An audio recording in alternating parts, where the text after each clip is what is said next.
বয়স যত বাড়ে আমরা তত নীরবতার প্রেমে পড়ি।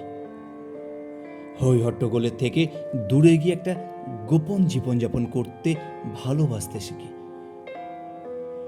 শতাধিক লোক দেখানো প্রাচুর্য ছেড়ে দু চারটে আসল বন্ধুর সাথে সুখ দুঃখে কথা বলতে শিখি।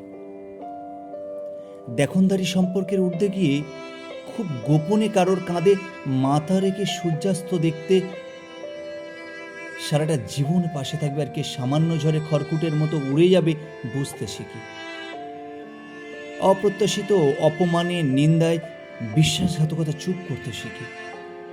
কার কথা ভেবে চোখের জল ফেলা উচিত আর কার কথা এক ফালি হাসি হেসে এড়িয়ে যাওয়া উচিত বুঝতে শিখি। জীবনের এই লম্বা সফরে আমরা প্রত্যেকে আসলে একটা যাত্রীবাহী ট্রেনের মতো। বয়স বাড়ার সাথে সাথে আমরা বুঝতে শিখি কোন স্টেশনে থামতে হবে আর কোন স্টেশনে আসার আগে গতিবেগ বাড়িয়ে দিতে হবে।